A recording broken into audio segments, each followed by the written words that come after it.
Oyez, oyez, oyez, je ne sais pas si vous l'avez vu, mais j'imagine que oui. DTube vient d'être mis à jour. Il buguait déjà un peu moins, son design était déjà vachement plus beau. Et voilà qu'Emin Danger, un Français, je vous le rappelle, nous refait une nouvelle mise à jour histoire de nous dire mais qu'est-ce que vous foutez les gars? Pourquoi est-ce que vous ne publiez pas des vidéos sur ma plateforme? Eh bien mon cher Emin Danger, sincèrement, je ne sais pas ce qu'on fait, c'est vrai.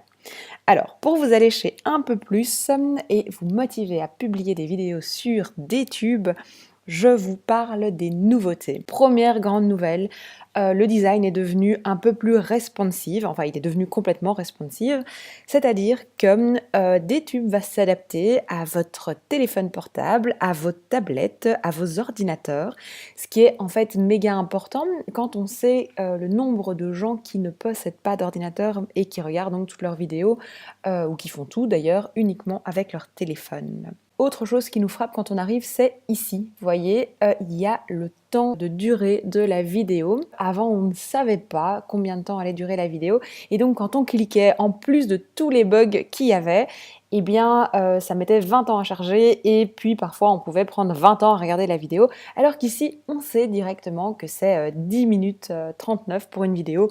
Et si on n'a pas beaucoup de temps, eh ben, on va essayer d'en trouver une, voilà, 3 minutes. Voilà. Au moins, ça, c'est clair. Alors, autre grande nouvelle, quand on clique sur une vidéo pour aller la regarder, eh bien, la vidéo charge plus rapidement grâce à un nouveau composant qui a été mis en place visiblement par Steemit Inc. Et qui s'appelle Jussi. Donc, je n'ai qu'une chose à dire, c'est Jussi, merci pour la nouvelle expérience utilisateur qui est dorénavant plus fluide.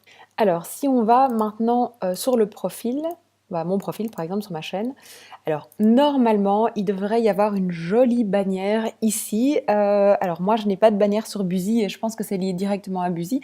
Donc voilà, il y a moyen d'avoir une jolie chaîne DTube. Donc voilà, c'est toujours plus sympa que d'avoir ce truc blanc tout moche. Alors maintenant, je vais vous montrer comment on envoie une vidéo parce qu'il y a quelques petits changements à ce niveau-là aussi. Alors lorsque vous envoyez une vidéo, elle s'envoie les unes après les autres. Ça veut dire quoi? Que avant, lorsqu'on envoyait une vidéo, ça buguait toujours blindé, quoique un tout petit peu moins déjà dans la dernière version. Mais en fait, maintenant, ce qui se passe, c'est que DTube attend que, par exemple, ma vidéo soit finie pour pouvoir envoyer la vôtre. Et comme ça, moins de bugs. En fait, ça, visiblement, c'est une question technique. Leur IPFS est plus stable qu'avant. Et c'est pas le IPFS de Emin Danger, hein, c'est la technologie IPFS en règle générale qui est plus stable. Alors, vous pouvez mettre ici un titre. Donc, je vais mettre, là, c'est une vidéo sur des manias. Donc, je vais mettre un titre et une petite description. Et alors, vous voyez ici qu'il y a un onglet avancé avec Steam Article Body. Pourquoi? Parce qu'en fait, dorénavant, vous pourrez mettre un titre et une description spécifiquement pour des tubes et spécifiquement pour Steam, autrement dit Steemit, Buzy, et donc ça ne sera pas la même description. Alors ici, il y a un petit bouton 100% Power Up. Je ne sais pas si vous vous souvenez, mais avant, lorsque vous publiez vos vidéos, vous n'aviez pas le choix que de recevoir vos récompenses en 50% Steam Dollar, 50% Steam Power. Dorénavant, vous pouvez demander d'avoir un 100% Power Up. Ici, ne vous inquiétez pas de toutes ces petites cases. En fait, ça, ce sont des métadonnées, si on peut appeler ça comme ça. Elles vont se compléter automatiquement une fois que votre vidéo sera chargée. Alors, au niveau des tags, par le passé, si vous mettiez FR, eh bien, il se transformait lorsque vous le publiiez en DTube-FR. En fait, ça nous cassait un peu tous la tête parce que, du coup, on n'était pas référencé vraiment sur Steam. Et donc, on était obligé d'aller modifier nos tags en enlevant à chaque fois le DTube. Ici, le premier tag va être d'office DTube. Il ne faut pas forcément le mettre, ça se met automatiquement. Et pour les 4 autres tags suivants donc, que vous avez la possibilité de choisir, mettez ce que vous avez envie, mais n'en mettez donc pas plus que 4 et ils resteront des tags normaux, quoi. Alors, ici, donc, visiblement, ma vidéo, elle est uploadée. Je vais prendre un snap, donc je vais télécharger un snap. Et enfin, donc, vous voyez ici que ça s'est complètement rempli.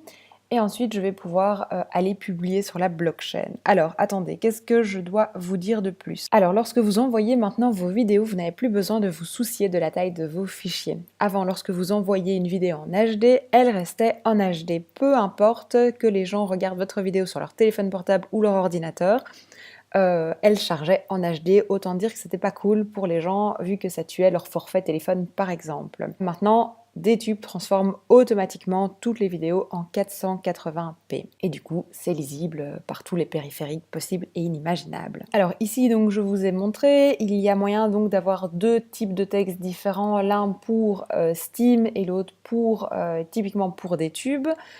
Alors donc, ça veut dire aussi qu'il est possible maintenant d'aller modifier son texte directement via la plateforme DTube, ce qui n'était pas le cas avant. Pour la petite histoire, un jour j'ai fait une erreur, une faute d'orthographe dans le nom du créateur de DTube et je n'ai pas pu modifier cette erreur. C'est resté entre guillemets sur DTube alors que je pouvais le modifier sur Steemit mais ça ne changeait pas sur DTube. Pareil, comme partout sur la blockchain Steam, vous n'avez que 7 jours pour faire des modifications de votre article, de votre vidéo. Je vais publier. Et donc voilà, ça me dit félicitations, votre vidéo est maintenant sur DTube. Donc là j'ai des statistiques. Je peux regarder ma petite vidéo. Hello, aujourd'hui je vais vous parler de Démaniac.